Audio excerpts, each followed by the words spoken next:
Hi, and welcome back to the Hypnotex podcast.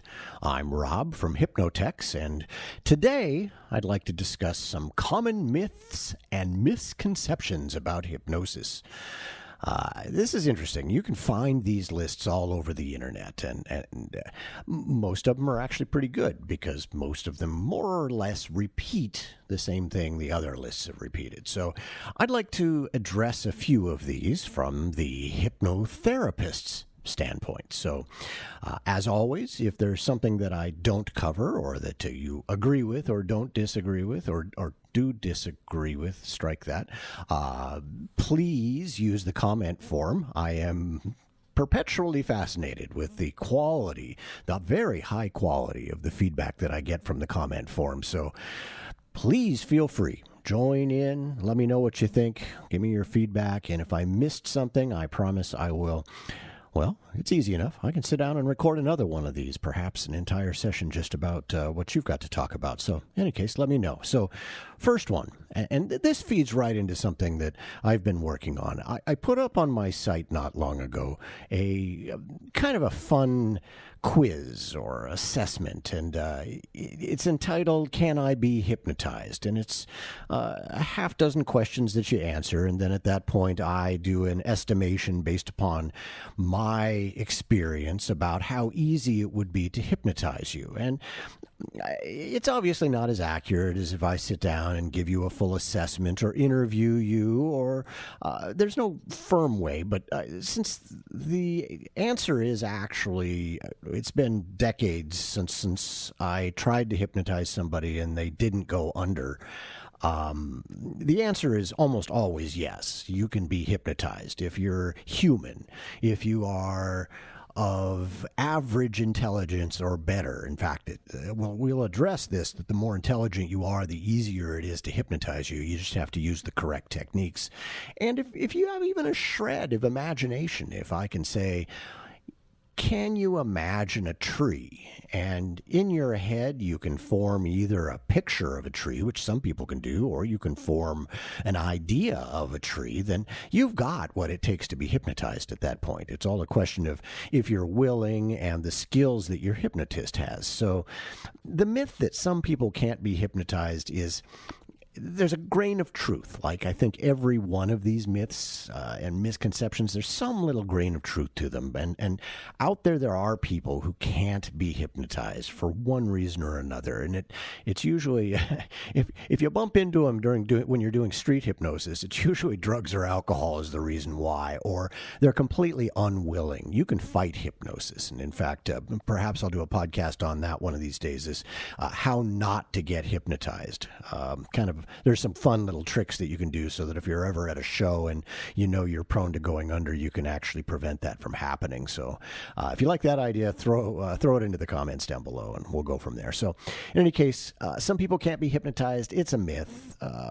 For the most part, for all practical purposes, I would be willing to bet that 99.9% of the people who hear this podcast can be hypnotized. And that's, I know, I even wrote a fact in my frequently asked questions page where I talk about people saying I'm too smart, or I'm too focused, or I'm too mean, or too tall, or I am too blank to be hypnotized. And be frank, I've heard every one of those over the years in my practice, and none of them have proven to be true. So if you're average intelligence or better, you have a scrap of imagination, and you're willing, those are the three things I'll throw out there. If you've got those three things, yes, you can be hypnotized.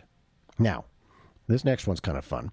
And this one will probably promote some argument. I'm certain to get comments on this. Myth: you can be hypnotized to do things against your will. So there's this, I'm going to use this term, I use it a lot, hypno-zombies. There's this vision of the powerful hypnotist saying, look into my eyes. And then somehow he produces a person who turns into a hypno-zombie, and then they do all kinds of things, the Manchurian Candidate style, do my bidding kind of thing. And I'm going to throw this out there, okay? If it were possible for me to create hypno-zombies, I would have an army of them right now. I'll just throw that out there. Just simply because if that were possible, I wouldn't have to work for a living. So there would be hypno-zombies feeding me grapes right now.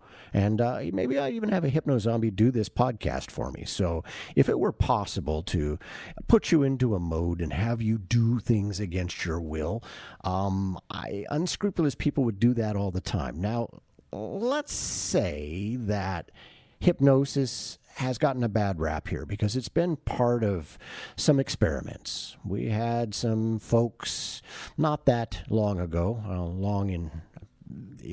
I guess the 70s, so that's depending upon your perspective, but we had some people who experimented with hypnosis, and they experimented with hallucinogenic drugs and with torture and a number of different psychological methods to try to make people do things against their will. And part of that was the Project Ultra side of things, and there are several of these programs that you can find out about.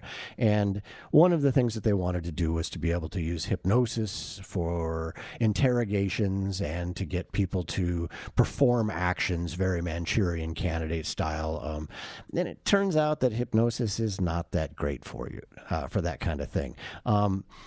Now, when somebody comes in and they're a heavy smoker and they want to use hypnosis to stop smoking, there's an interesting sticky little point there, because is the hypnotist, by helping them stop smoking, a habit which they claim to want to stop but that they continue doing without help, is the hypnotist then getting the person to do something that's against their will? And this is where we run into some definitional problems. There's will and there's against. And I feel like Bill Clinton asking you to define the word is, because it really comes down to semantics in that space. The smoker wants to keep smoking, or at least by all appearances does continue smoking and thus must want to, but they claim that they can't stop, and yet the hypnotist is able to help them stop. So I'm just going to throw out there that this question is really tough to define. I can't look at you and during our first session convince you to go do something that you probably wouldn't normally do. It doesn't work that way. I can't do the hypno-zombie thing. At least I've not determined how, and I don't know anybody who has. But could hypnosis be part of a larger gaslighting type effort where you used it to soften people up, where you convince them? You ever talked to a used car salesman? Have you ever gotten talked into something that you shouldn't have been talked into?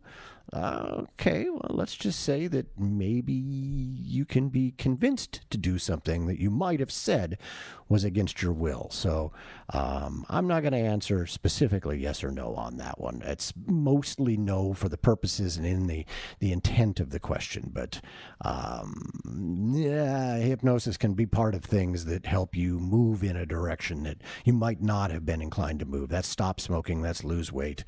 So we'll go with that one. So when you're under hypnosis, are you going to tell me what your PIN number is? And the myth is often that you're going to spill your personal secrets. You're going to go into a trance. And I hear this a lot. I would never be hypnotized because I would tell you all of my secrets. You know what? The vast majority of clients that sit in the comfy chair, and I'm pointing at it, I don't know why I'm pointing at it because you can't see it, but I'm pointing at the comfy chair in my office where clients end up at. And the vast majority of people in my sessions don't speak. We don't do any sort of, you've heard from other podcasts, I don't do past lives, so I don't need you to tell me all about how you were the queen of Russia or something. We just don't end up speaking. We do all of our interviews in advance, and then after that, I might ask you to nod or raise a finger or give me a one-word answer. But in general, hypnotherapy doesn't involve a lot of talking. It's not talk therapy. We're not asking you to tell us about how does that make you feel? Well, I can tell by looking at you how it feels, and if you're drooling, then it must feel pretty good. But literally the idea that you're going to spit out personal secrets.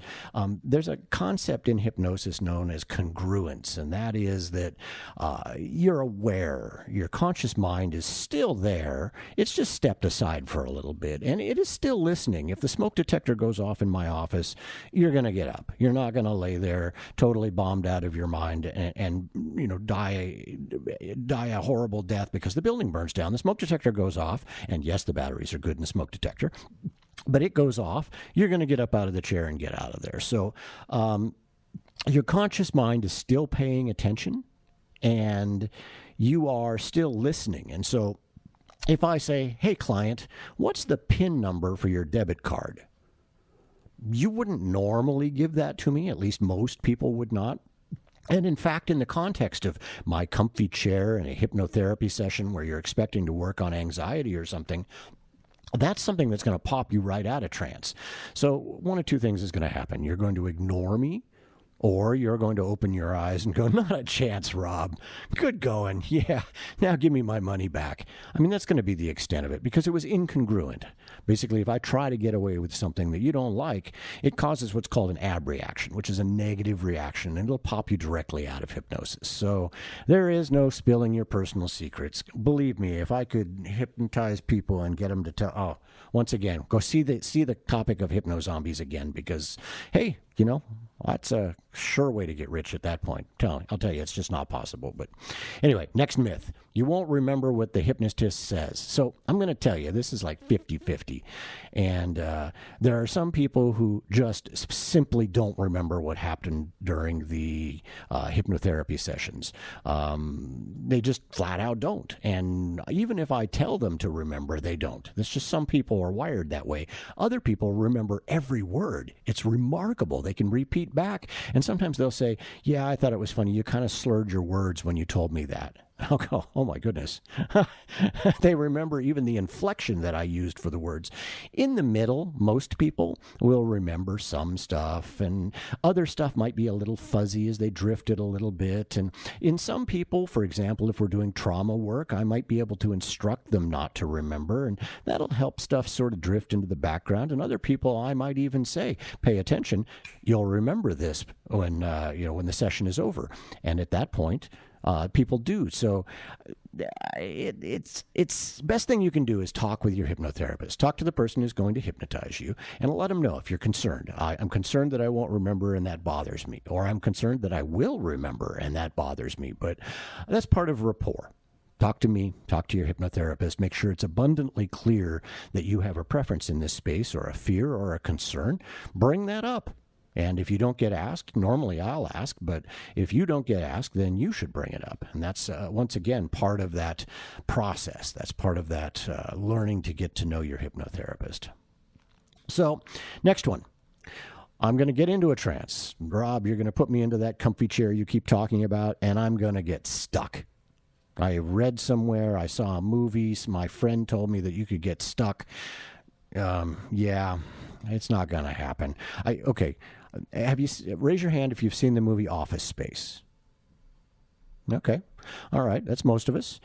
In the movie Office Space, he goes to see a hypnotist, and the hypnotist keels over with a heart attack and dies mid-session, and the guy gets stuck in the trance state. Now, it turns out that it's actually really good for him. That's the kind of the point of that story arc in the movie, is that it chills him out. He's now much more sort of relaxed, and he's more in the moment. He is more taking the world as it comes. And there's all this sort of moralizing about why that makes him a better person and the like. But other than that being a contrived bit for that story arc to move that character forward in his development, you can't get stuck. So one of two things is going to happen. So let's go ahead and play that scene out. We are here, and I'm sitting next to you, and you are finding yourself relaxing more and more, sinking deeply into my comfy chair, and you're finding the comfy chair pushing back. Parts of your body are light, and parts of them are heavy, and parts of you are tingling, and parts of you are floating, and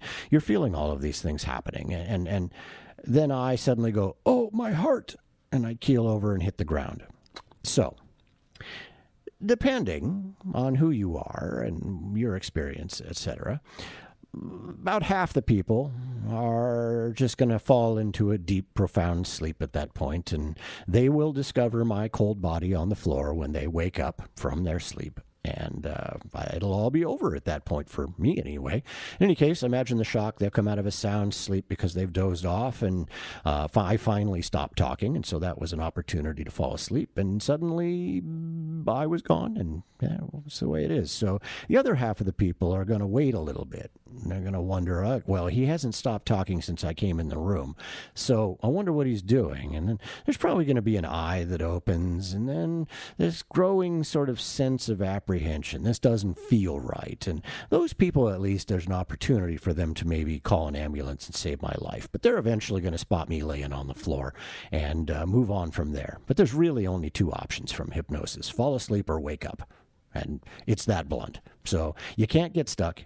It's just simply not going to happen. So apologies to Office Space. I love that movie. Having been in the tech world, I like that part of it. I understand it. Having been on the hypnosis side of it, I also like it. So a good movie, recommended from those points of view. Next one. Intelligent people cannot be hypnotized. Well, we kind of touched on this earlier. It's funny. The smarter you are, the better you are at hypnosis for the most part. It's a rough correlation, but it's true. Now, the smarter you are, sometimes, particularly if you head over into the analytical side of things, the smarter you are, the more difficult you are for me to hypnotize you sometimes. So you end up in the analytical, and I have to use some special Capucinian techniques to get to you.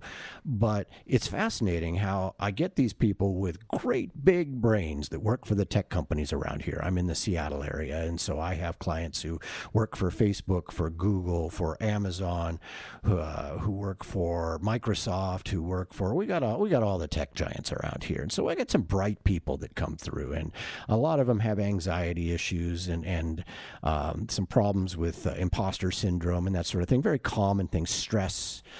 These are all things that these guys run into. And it's interesting to me because although I do have to use the Capucinian techniques to reach out to the analytical side of the scale, and you can read more about that on my site if you're interested, but it's always fascinating. I really, it makes it all worthwhile to watch a high analytical sink into my chair and to watch every sign, the blush on the face and the reddening of the lips and the dryness in the throat, and to watch their eyes moving and that sort of thing. To be able to watch that and see them dissolve into that trance. And it's fascinating to me because it's always the high analyticals who come out the other side, and I wake them up and their reaction is, oh God, I had no idea. I just didn't even know. Because oftentimes these super bright people, super analytical, have not been in touch with their subconscious, and they've lost track of just how cool it is to play in that space. So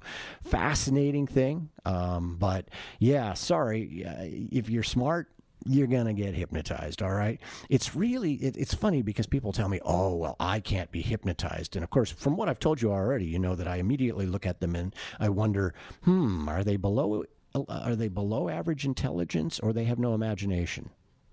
So yeah, don't brag about you can't be hypnotized, because it's not true, number one. And from someone who has my education, that makes me look at you and judge you. So there you go. Don't say you can't be hypnotized.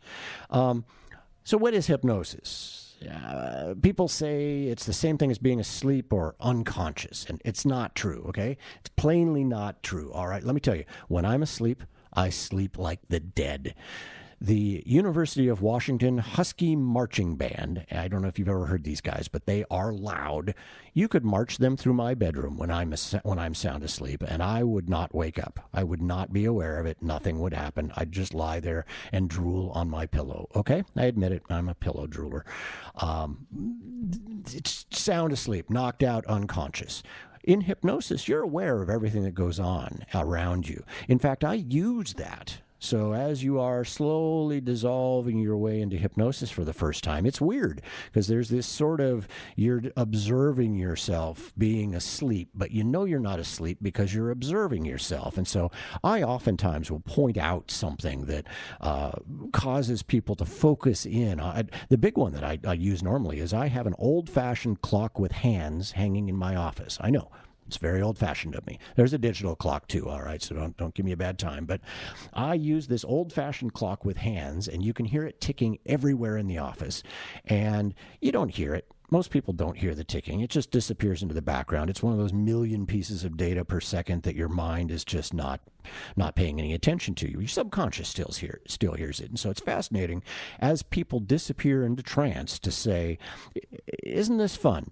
You find yourself relaxing and you think that you should be tuning out. You think that this should feel like sleep. It should feel like unconsciousness. But instead, somehow you're actually more focused than you've ever been before. In fact, right now, if you pay attention, you can hear the ticking of the clock in my office. And then just like that, I'll leave a couple of moments of silence. And it's funny to watch people. Oftentimes their brows will furrow a little bit, and you can see they're suddenly, and what's even more interesting about this is you're going to notice that you've actually been aware of that clock ticking all along. And then the people, yeah, they have been. You're right. I somehow know. I remember having heard that, and there it was. So you're not asleep. You're not unconscious. You're paying attention. As we discussed, the fire alarm goes off. You're going to wake up. None of these things are true. So not asleep, not unconscious. Hypnosis is its own state, and we actually have the brainwave studies now. Welcome to the 2000s, to the new millennium. We actually have the brainwave studies to prove that it is not sleep and it is not unconscious. Hypnosis is something different. We're still working on defining what that is, but it is something different. So, next one, and real quick on this one. Hypnosis is contrary to religious beliefs. Well, maybe. I'm not going to argue with you. Personally, I even put another FAQ up on my website about this and addressing some of the most specific things. The Christian religions tend to cite Deuteronomy, which actually doesn't say hypnosis. It refers to witchcraft, which hypnosis is not witchcraft. But I'm not going to argue this one with you. The single best thing you can do is go talk to your spiritual advisor, and based upon what you've learned from my site and this podcast, etc., see whether or not your spiritual advisor has a realistic idea of what hypnosis is. Some do, some don't. If they immediately start telling you about how you're going to be doing my bidding, and they start talking about things that sound like hypno-zombies, then maybe your spiritual advisor doesn't understand hypnosis enough to be making a call on it. If it does sound like they've got an education in that space and a good appreciation, then you guys got to sort that out, okay? I'm not going to try to tell you one way or another. If you feel it's not for you, that is completely fine. But I'm going to tell you flat out that I am not aware of any specific prohibition in the mainstream religions. There are a few sects that have them for one reason or another, but it's not actually based in anything other than preference. None of the, again, no hypno-zombies. There is no Satan in hypnosis. There is no control in hypnosis. You're not opening yourself up as a gateway for something else to enter into you. None of these things are there. And in fact, all of the major world's religions do have references to trances being used in a positive way. So you're going to have to decide that one for yourself. I'm not going to try to tell you one way or another. Obviously, I'm a fan of hypnosis. So even if I did, my opinion should be suspect to you. But it's definitely not something that I can decide for you. You kind of got to sort that out. Your spiritual advisor, make sure that they actually understand hypnosis. Go from there. So, in any case, this has been a few misconceptions about hypnosis. Hypnosis myths and misconceptions. If I didn't cover something, or you've got a question you'd like to see covered, or I did cover something and you just absolutely don't agree with the answer, or maybe you agree with it, once again, put it in the comments. I am really eager to get feedback for these podcasts, and I enjoy doing them, so I want to make sure I'm covering topics that are interesting to you.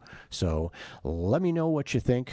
Put it in the comments, and I will address that one way or the other.